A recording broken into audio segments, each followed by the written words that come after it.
ஒரே ஒரு நாள் தான் நான் தூங்கினேன் என் வண்டியில்.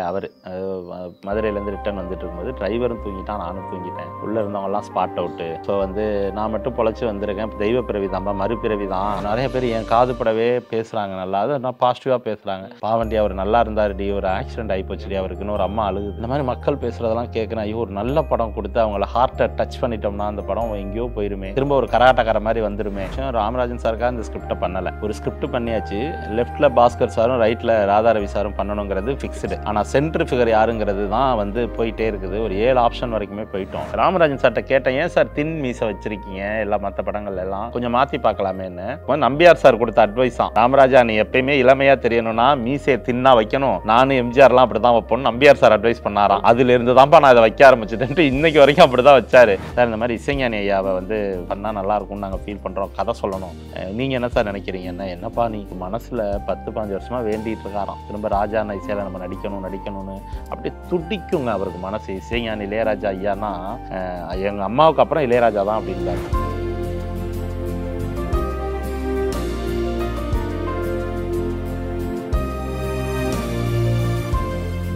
நக்கிரன் ஸ்டுடியோஸ் நேயர்களுக்கு வணக்கம். நான் ராம்குமார். இன்னைக்கான கான்வர்சேஷன்ல நம்மளோட ஜாயின் பண்ணியிருக்காங்க இயக்குனர் ராகேஷ் அவர்கள். சார் வணக்கம். வணக்கம். வணக்கம். எப்படி இருக்கீங்க? நல்லா இருக்கேன் சார். வாழ்த்துக்கள் சாமானியன் திரைப்படத்துக்காக. Thank you so much. ரொம்ப மகிழ்ச்சியா இருக்கு சார். ஒரு வெள்ளி விழா நாயகன் மறுபடியும் பல ஆண்டுகளுக்கு அப்புறமா வெள்ளித்திரையில கொண்டு வந்திருக்கீங்க.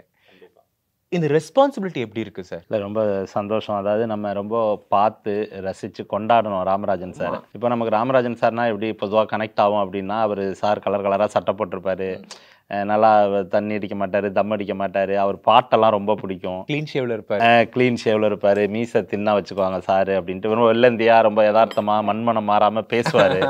இந்த மாதிரி விஷயங்கள் தான் நமக்கு ஞாபகத்துக்கு வரும். மக்களும் அப்படி தான் அவரை கனெக்ட் பண்ணியிருக்காங்க எல்லாருமே. இப்போ நம்ம பாட்டு நார்மலாக மாற்றினா கூட அவரோட சாங்ஸை அவாய்ட் பண்ணி நம்ம போக முடியாது, அவ்வளோ தூரம் வாழ்க்கையோட ஒன்றியது. அவங்களும் இசைஞானி ஐயாவோட சேர்ந்த அந்த ஒரு காம்போ. ஸோ இப்படிப்பட்ட ராமராஜன் சாரை நாங்கள் படத்தை ஆரம்பிக்கும் பொழுது சின்னதாக ஆரம்பித்தோம்.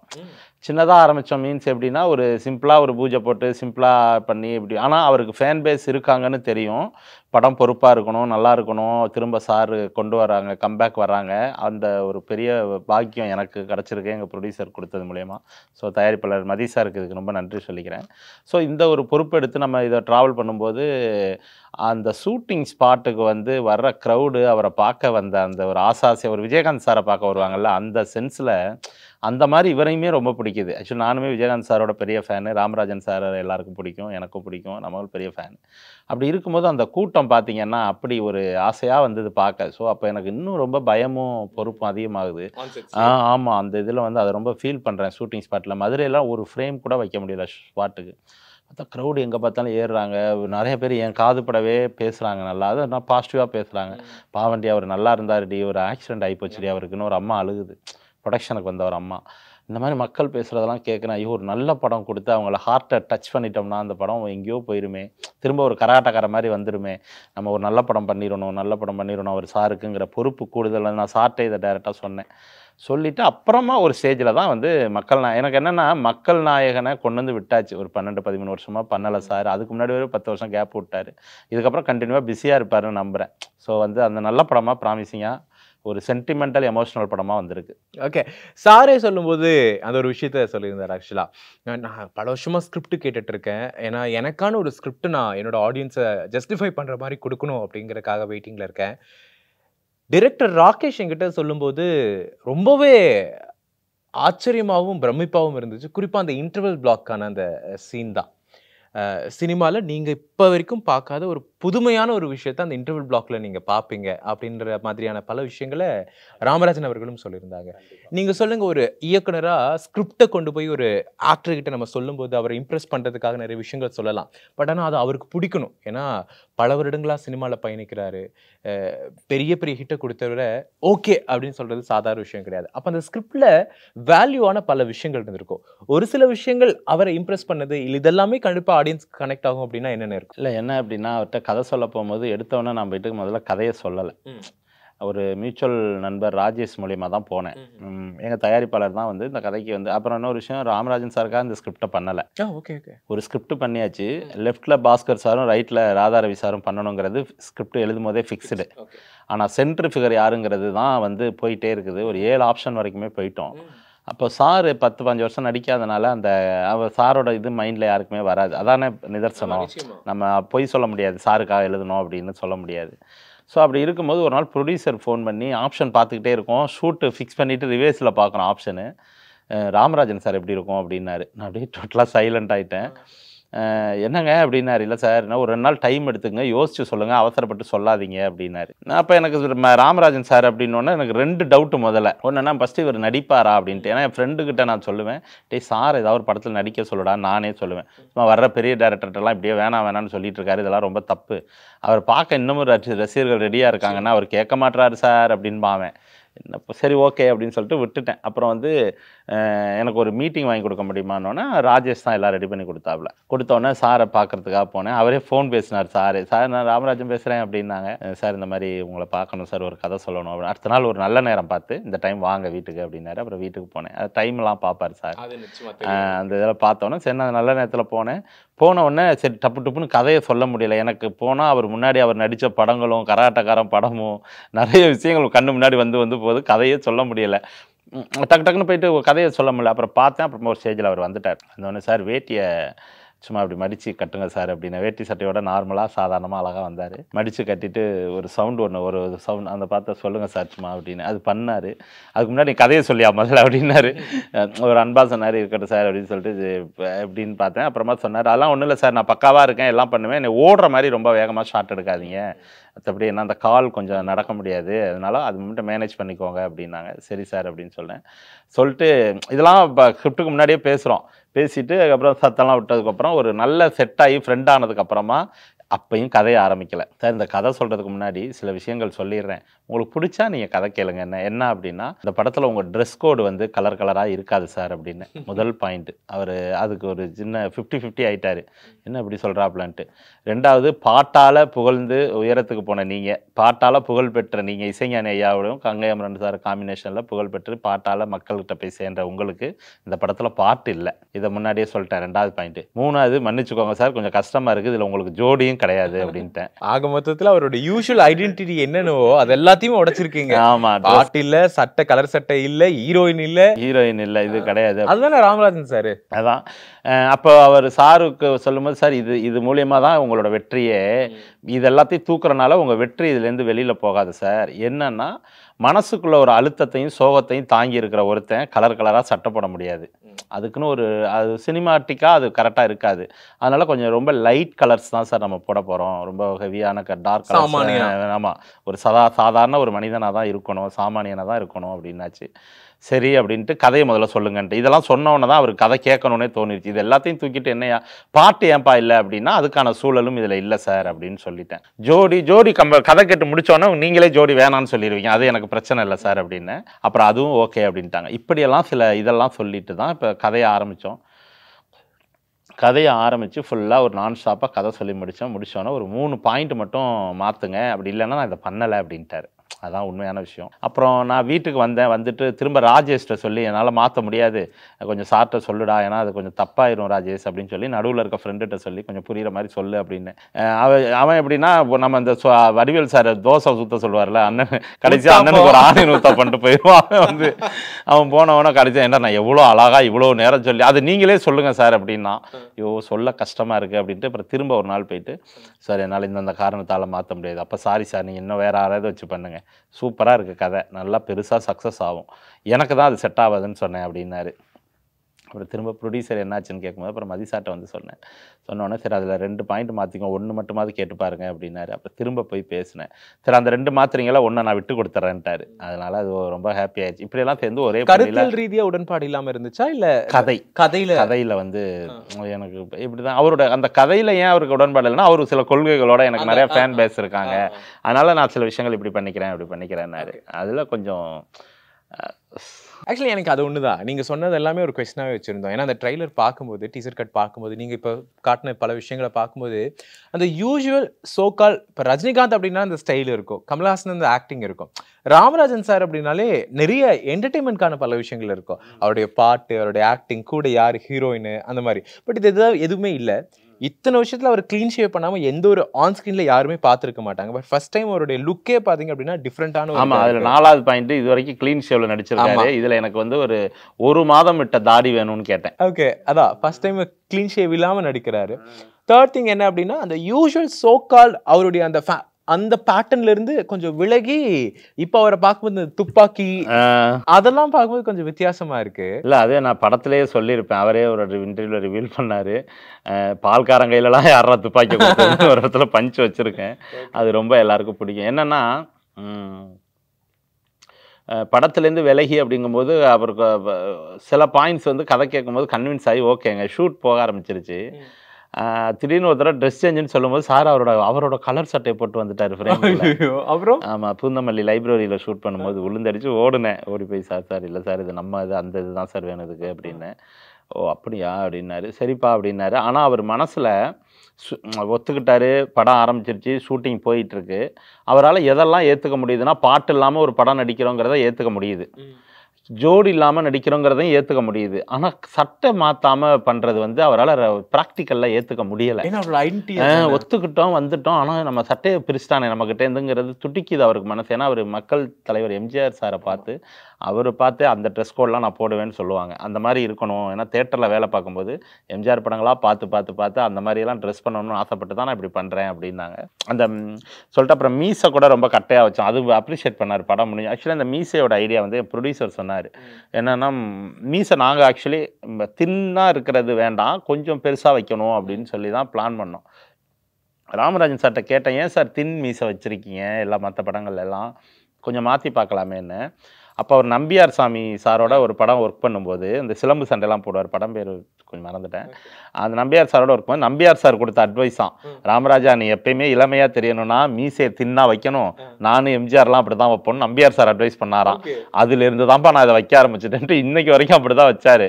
நான் சொன்னேன் ரைட்டு சார், அது சந்தோஷம், இந்த படத்துக்கு கொஞ்சம் கட்ட மீசையாக வைக்கணும் அப்படின்ட்டு மீசை செலக்ட் பண்ணும்போது எங்கள் ப்ரொடியூசர் வந்து கொஞ்சம் அதை என்ன சொன்னார், மதி சார் தான் வந்து ஒரு மீசையை ஃபைனல் பண்ணார். அதுதான் இப்போ படத்தில் இருக்குது, இது இந்த லுக்கில் போகலாம் அப்படின்ட்டு அந்த சாய்ஸ் அவர்கிட்ட கொடுத்தேன். நீங்கள் அவரோட ஒர்க் பண்ணும்போது நிறைய விஷயங்கள் உங்களுக்காகவும் அவர்கிட்ட கேட்கறதுக்காக இருந்திருக்கலாம், அவருமே சில விஷயங்கள் ஷேர் பண்ணுறதுக்காக இருந்திருக்கலாம், அவருடைய பெஸ்ட் மூமெண்ட்டாக இருக்கலாம், இல்லை அவரோட சந்திச்ச சில ஒஸ்ட் மூமெண்ட்டாக இருக்கலாம். அப்படி அவர் சொன்ன சில விஷயங்கள் இன்னும் கொஞ்சம் ஹிட்டாக இருக்கு என்னோட மைண்டில் அப்படின்னு என்னவா இருக்கும் சார் உங்களுக்கு?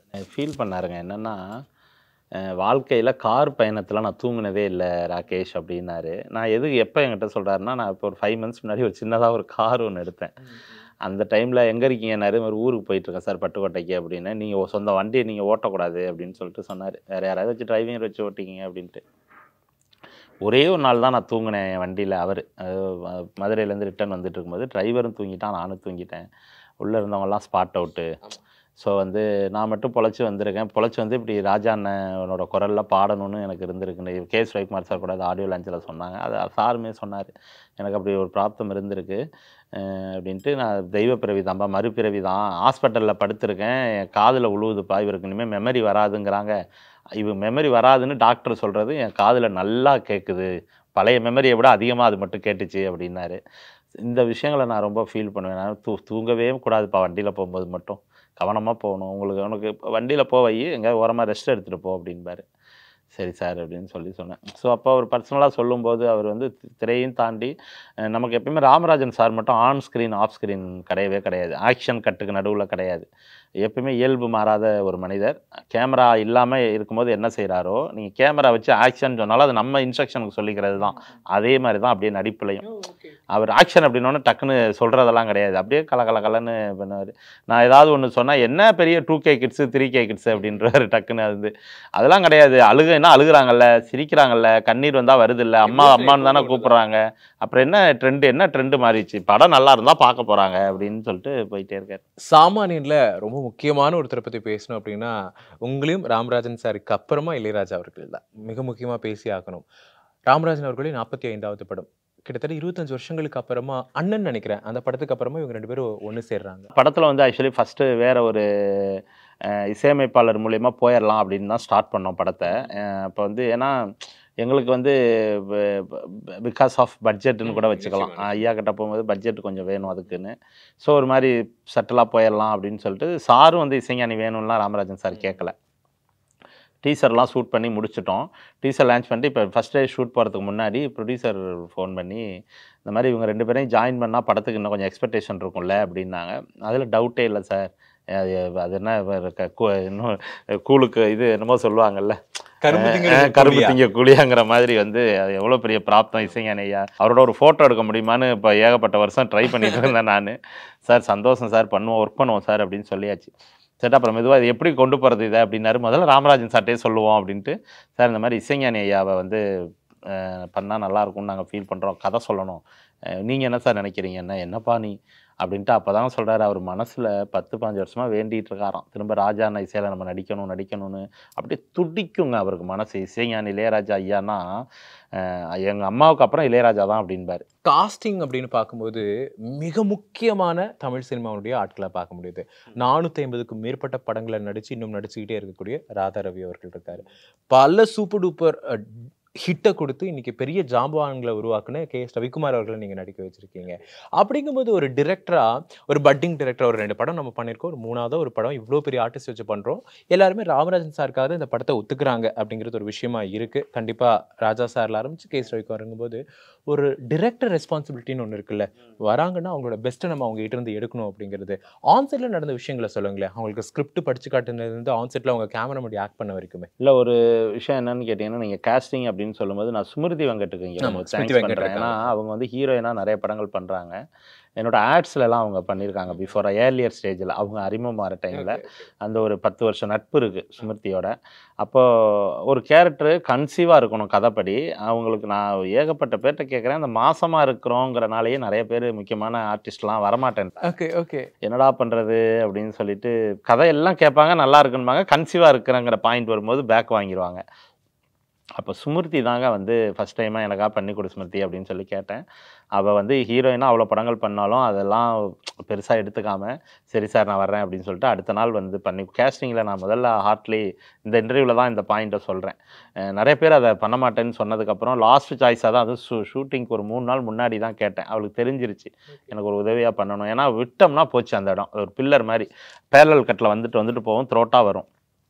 அப்போ ஒரு நல்ல ஒரு முகம் தெரிஞ்ச பொண்ணு, பாவம்னு சொல்லணும், இன்னோசெண்டாக இருக்கணும், இவ்வளோ ஆஸ்பெக்டில் ஸ்மிருதி வந்தாங்க. அப்புறம் அபர்ணிதாவை கூப்பிட்டேன். அபர்ணிதாவும் என்னோட ஆட்ஸ்லாம் பண்ணியிருக்காங்க, பிஃபோராக நிறைய ஆட்ஸ் பண்ணியிருக்காங்க. அபர்ணிதா இந்த மாதிரி ஒரு ப்ரெஸ் ரிப்போர்ட்டர் மாதிரி ஒரு விஷயம் அப்படின்னு சொல்லி ட்ரெய்லரில் பார்த்துருக்கீங்க, கொஞ்சம் எனக்காக பண்ணணும் அப்படின்னோடனே என்ன ஜி வேறு என்ன மாதிரி ஜி வரும், அது எப்படி வரும், அதனால இது இருக்குமா அது இருக்குமா ஜி. ஏன்னா அவங்க அப்போ இருகப்பட்டெல்லாம் பண்ணிகிட்டு இருக்காங்க, அந்த ஷூட்ஸ் எல்லாம் போயிட்டுருக்கு, அதில் ஒரு லீடாக பண்ணிகிட்டு இருக்காங்க. ஸோ இந்த மாதிரி நேரத்தில் வந்து கேட்குறோமே அப்படின்ட்டு சரி கொஞ்சம் டைம் கொடுங்க அப்படின்னாங்க. திடீர்னு ஒரு 1 ஹவரில் ஃபோன் பண்ணி பண்ணிக்கலாம் அப்படின்ட்டு அபர்ணிதாவும்.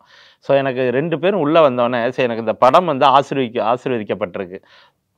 அப்புறம் வந்து பேங்க் சீக்வன்ஸில் ஒரு இடத்துல வந்து ஜஸ்ட்டு எனக்கு ஒரு சீனுக்கு வந்து ஒரு 2 சீனுக்கு வந்து எனக்கு ஒரு காமெடியான ஒரு பெண் தேவைப்படுது. பார்த்தோன்னே எல்லாம் சிரிக்கணும், பிடிக்கணும் அந்த பொண்ணை. இந்த இடத்துல ஒரு விஷயம் ராமராஜன் சாரை பற்றி சொல்லணும், அது இந்த மாதிரி இருந்தால் ஒருத்தவங்க நல்லா இருக்கும்னு அறந்தாங்கி நிசாட்ட கேட்டேன். ஓகே, நிசாக்கா வந்து கொஞ்சம் பிஸியாக இருக்கிறேன்னு அப்புறம் முல்லையை விட்டு ஒரு தடவை பேச சொன்னேன். முல்லை அண்ணா வந்து நல்ல ஃப்ரெண்டு, அவர் இதில் த்ரோட்டாக ஒரு ரோல் பண்ணியிருக்காரு, எனக்காக கொஞ்சம் சொல்லுங்கள் முல்லையண்ணா அப்படின்னு. சினிமா வந்து 10 நாள் 20 நாள் போய் இப்போ 1 ஹவர் 2 ஹவர்லாம் கேட்டுக்கிட்டு இருக்கோம் நம்ம அப்படின்னாங்க. இல்லை அவங்க பயங்கர பிஸியாக இருக்காங்க, 2 ஹவர்ஸ் வர சொல்லுங்கள், நான் ஒரு முக்கியமான விஷயம் எடுக்கிறேன், அது செம்ம கேலப்பிங்காக இருக்கும் அப்படின்னு சொல்லி விஷயத்த சொன்னேன். நீங்கள் முதல்ல என்கிட்ட சொல்லுங்கள், கேலப்பிங்காக இருந்தால் தான் போக முடியும், இல்லைனா அது திட்டும் அப்படிங்கிற மாதிரி இவர் சொன்னார். அப்புறம் அந்த விஷயத்த சொன்னோன்னா முல்லை ஃபோனை போட்டு சொன்னோன்னே அப்புறம் நிசாக்கா திரும்ப லைனில் வந்தாங்க. சார் சீனை முன்னாடியே சொல்லியிருக்கலாம் இல்லை சார், டைம் மட்டும் தான் சொன்னீங்க, என்னென்னு இல்லைக்கா பிஸியாக இருக்கா, முதல்ல உனக்கு பிரச்சனை டைம், அப்புறம் தானேக்கா சீனு அப்படின்னு. நான் வர்றேன் சார் பண்ணித்தரேன் சார், ஆனால் சொன்ன மாதிரி 2 ஹவர்ஸில் விட்டுறணும் சார் அப்படின்னாங்க. சரின்னு அப்படி இருக்கும்போது நிசாக்கா வந்துச்சு. வந்தவொடனே கரெக்டாக 2 ஹவர்ஸில் அது சீன்ஸை முடிச்சோன்னா ராமராஜன் சார் கூப்பிட்டு ஏன்பா அது எங்கப்பா வெளியில் போகுது, பேங்கை விட்டு வெளியில் உள்ளே போடுங்கப்பான்னாரு. என்னப்பா அந்த அம்மாவுக்கு இவ்வளோ பேர் ஃபோட்டோ எடுக்கிறாங்க அப்படின்ட்டு நிஷா தெரில ராமராஜன் சாருக்கு. இவ்வளோ பேர் ஃபோட்டோ எடுக்கிறாங்க, செகண்ட் ஃப்ளோர் தேர்ட் ஃப்ளோர்லாம் வருது, அந்த பொண்ணை பற்றி சொல்லு அப்படின்னாங்க. ஆனால் அதை தான் நிஷாக்கா ராமராஜன் சார் மேலே அவ்வளோ உயிராக இருக்காங்க. பட் நிஷாவை பற்றி அங்கே தான் ஸ்பாட்டில் விசாரிக்கிறாரு. நீ என்னம்மா பண்ண சார்? நான் விஜய் டிவிலலாம் நடிச்சுக்கிட்டு இருக்கேன். அவங்க அவ்வளோ பெரிய இது சிம்பிளிசிட்டியாக இது பண்ணிட்டு இருக்கேன் சார், அது பண்ணிட்டு இருக்கேன் சார் நிஷாக்கா சொன்னா. அப்புறம் 2 பேரும் ரொம்ப நேரம் பேசிட்டு இருந்தாங்க. அப்போ சொன்னேன், இல்லை சார் அவங்க உள்ளுக்குள்ளே இருக்கக்கூடாது, உள்ளுக்குள்ளே இருந்தால் கதை இதனால அது கொஞ்சம் தப்பாயிடும். ஒரு பொண்ணு வரும்போது அப்படி பாசிங்களா அது வெளில போயிடணும், அதை அடைச்சு போட வேண்டாம் சார் அப்படின்னு. ஓ சரிப்பா சூப்பர்ப்பா நான் அப்படின்னாரு. கே.எஸ். ரவிக்குமார் சார் ஆக்சுவலா ஏன்னா பலருக்கு ஆக்ஷன் கட் சொன்னவர் அவரு. இப்போ அவருக்கு ஒரு ஆக்ஷன் கட் சொல்றோம் அப்படிங்கும்போது ஸ்கிரிப்ட் சொல்லிட்டோம் அவர் பண்றாரு அப்படிங்கிறது ஒன்மோர் கேட்கலாம், அதெல்லாம் சஷன் இருந்தாலுமே கூட. பட் அவரோட ஒரு பெர்ஃபார்மன்ஸ்னு ஒன்று இருக்கும்ல, பேக் டு ஆன் ஸ்கிரீன்ல அவர் பண்றாரு அப்படிங்கும்போது அவர் பார்ட் ஆஃப் இருக்கு ஃபிலிம் அப்படிங்கும்போது. இல்ல கே.எஸ். ரவிக்குமார் சார் அதர் ஆர்டிஸ்ட்ல பாத்தீங்கன்னா Radharavi sir, M S. Bhaskar, K S. Ravikumar, Bose Venkat, Mime Gopi, Kuttipuli Saravanasakthi, Gajaraj sir, Mullai, Kothandam இதெல்லாம். இந்த பக்கம் லேடிஸ் பக்கம் பார்த்தீங்கன்னா தீபா வெங்கட்டக்கா, அபர்நதி, சுமிருதி வெங்கட், அறந்தாங்கி நிசா, நக்ஸா சரண், லியோனி சார், சன்னு சிவகுமார். பெரிய கேரக்டர், சூப்பர் கேரக்டர் பண்ணியிருக்காப்புல சிவா, ரொம்ப நல்லா இருக்கும். சிவாவுடைய கேரியரில் இது முக்கியமான படமாக இருக்கும். ஸோ இப்படி எல்லா காஸ்டிங்கும் இருந்தாலும் கே.எஸ். ரவிக்குமார் சார் வந்து அந்த ஒரு டக் ஆஃப் வார்ன்பாங்கல்ல, ஃபோன் கான்வர்சேஷனில் ரொம்ப முக்கியமான ஒரு போர்ஷனு. அப்போ சார்ட்டை போயிட்டு கதை சொல்லுங்கன்னு சொல்லி ராமராஜன் சார் தான் ரெஃபர் பண்ணி அனுப்பிச்சார். அங்கே போனால் அவருக்கு அவ்வளோ குரு பக்தி. வந்து என்னோட குருநாதர் தான்ப்பா, நம்ம அவருக்கு தான் ஆக்ஷன் சொன்னேன். அதுக்கு முன்னாடி நான் அசிஸ்டண்டாக ஒர்க் பண்ண நிறைய படங்கள் போகலை. அப்படி இருக்கும்போது இவரோட படம் தான் எனக்கு அசோசியேட்டாக ஒர்க் பண்ணியிருக்கேன் அப்படின்னு கூட சொன்னாங்க. சொல்லிட்டு அந்த விசுவாசத்தை காட்டுறதுக்காக நான் ராமராஜன் சார்னா கதை கூட கேட்கல ராகேஷ்னாங்க. இருந்தாலும் அவ்வளோ பெரிய லெஜெண்டரி டைரக்டர் இல்லையா, நான் உட்காந்து ஃபுல்லாக அவர் போர்ஷன் ஃபுல்லாக நரேட் பண்ணேன். அப்புறம் கதையோட அந்த ஸ்ட்ரக்சரல் கேட்டாங்க, அதையும் சொல்லிட்டேன். நல்லா இருக்கடா நான் வந்துடுறேன்னாரு. அப்புறம் வந்தார், ஷூட்டு கடன் போயிட்டோம். அந்த அதேமாதிரி டப்பிங்கும் பேசும்போது எல்லாத்துக்கும் தேவையான விஷயங்கள் சொன்னேன். இடையில ஒரு நாள் ஃபோன் பண்ணி ஒரு படம் ஒன்று வந்திருக்கு, அந்த படத்தினால நமக்கு ஒன்றும் ப்ராப்ளம் இல்லை, அப்படி எதனாவது இருந்தால் நம்ம மாற்றிக்கலாம்டா அப்படின்னாரு. கே.எஸ். ரவிக்குமாரோட அந்த கேரிங்.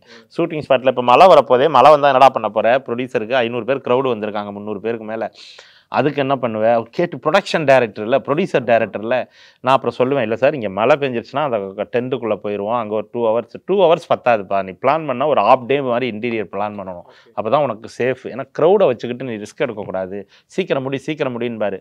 க்ரௌடை என்னால் கிளியர் பண்ண முடியல. ராகேஷ் இங்கே கூட மைக்குன்னு வச்சு விட்டாரு, ஒரு சவுண்டு சொல்லிகிட்டே இருக்காருல அப்படின்னு சைலண்ட் ஆகிட்டாங்க. நான் 3 தடவை கத்துற ஒரு சவுண்டு ஒரே சவுண்டு தான் அவருக்கு. கே.எஸ். ரவிக்குமார் சார் அவ்வளோ ஹெல்ப்பாக வந்து நம்ம கூட வந்து ஒர்க் பண்ணுறாரு. சும்மா இது பண்ணிட்டு எப்போ பார்த்து கத்திக்கிட்டே இருக்கான், அவன் தான் சொல்கிறாப்ல இல்லை டேரக்டர் அப்படின்னாரு. அது மாதிரி அவர் பாருங்க எவ்வளோ பெரிய மனிதர். அவர் வந்து இது பண்ணிட்டு அப்புறம் ஒரு ஷாட்டு கையில் மொபைல் ஃபோனில் க்ரீன் மேட் எடுக்கும்போது கொஞ்சம் டிலே ஆகிட்டே இருக்கு. இப்போ ராகேஷ் பெரிய பெரிய ஷாட்டெல்லாம் அசால்ட்டாக எடுக்கிற, இதெல்லாம் பேர் துக்கடா ஷாட்டு, 4 நாள் ஷாட்டுன்னு பண்ணா இதுக்கு பேர், இந்த க்ரீன் மேட்டுக்கெல்லாமாடா லேட் பண்ணுறது அப்படின்னாரு. சீக்கிரம் இது நடக்கும்டா, எனக்குமே நடக்கும் அப்படின்னாரு. நான் ஃபீல் ஆகக்கூடாதுன்னு, எனக்குமே நடக்கக்கூடாது, முன்னாடியே அதை ரெடி பண்ணி வைக்க சொல்லு அப்படின்னாரு. சரி சார் அப்படின்னு சொன்னேன். அவருக்கு என்னென்னா வானம், கை, வேகம், அது 3மே இருக்கணும். அன்னைக்கு ஃபுல்லாக புயலுங்க ஷூட்டிங். நாள் புயல், நைட் எடுத்துக்கிட்டு இருக்கோம், விடிஞ்சு புயல். நான் புயலுக்கு சப்போர்ட் பண்ணி இன்டீரியருக்குள்ளே போயிட்டேன், ரகேஜாட் அவருக்குள்ள. புயல் முடிஞ்சோன்னா மரம்லாம் சாஞ்சு கிடக்கும், மெதுவாக வெளில வரேன். இருந்தாலும் மறுபடியும் எதுவும் காத்தடிக்குமோ என்னவோன்னு அங்கங்கே உயரெல்லாம் அருந்து கிடக்கு, அதெல்லாம் பார்த்து ஃபிலிம் செட்டில் போயிட்டு இருக்கு. அதெல்லாம் மைண்டில் வச்சு சீக்கிரங்கிறாரு. என்னடா புயல் முடிஞ்சு டேட்டு கேட்குறேன்னாரு. இல்லை சார் ஆல்ரெடி உள்ள ஷெடியூலு பக்காவாக இருக்கும் சார், நீங்கள் வாங்க அப்படின்னு. அப்புறம் அந்த சீக்வன்ஸ் சொன்ன கொஞ்சம் அந்த மாதிரி எஃபெக்ட் இருந்தால் நல்லாயிருக்கும், அதனால சீதோசன நிலையே அது நமக்கு உதவியாக இருக்கும் சார் அப்படின்னா புரிஞ்சுக்கிட்டாரு. புரிஞ்சுட்டு கே.எஸ். ரவிக்குமார் சார் பண்ணார். நிச்சயமா நீங்கள் சொல்லும் போதே அவ்வளோ விஷயங்கள் இருக்கு படத்தில். ஆக்சுவலாக சாமானியன் அப்படிங்கிற ஒரு டைட்டிலே எங்களால் எல்லா விஷயங்களையும் புரிஞ்சுக்க முடியுது. அந்த படம் எங்களுக்கான ஒரு படம், எனக்கான படம், அவங்களுக்கான படம் அப்படிங்கிறது. நிச்சயமாக சாமானியன் உங்களுடைய கெரியரில் ஒரு மைல் ஸ்டோனாக அமையணும், அடுத்தடுத்து நிறைய படங்கள் பண்ணணும் அப்படிங்கிறது எங்களுடைய வாழ்த்துக்கள். நன்றி. தமிழகத்தின் அரசியல் புலனாய்வு வரலாறு நக்கீரன் பப்ளிகேஷன்ஸ். இந்த கோடை விடுமுறையை புத்தகங்களுடன் கொண்டாடுங்கள். கோடை காலத்தை முன்னிட்டு ஏப்ரல் 23 முதல் மே 30 வரை நக்கீரன் வெளியீடுகளான அனைத்து நூல்களுக்கும் 25% சிறப்பு தள்ளுபடி. புத்தகங்களால் கோடையை கொண்டாடுவோம்.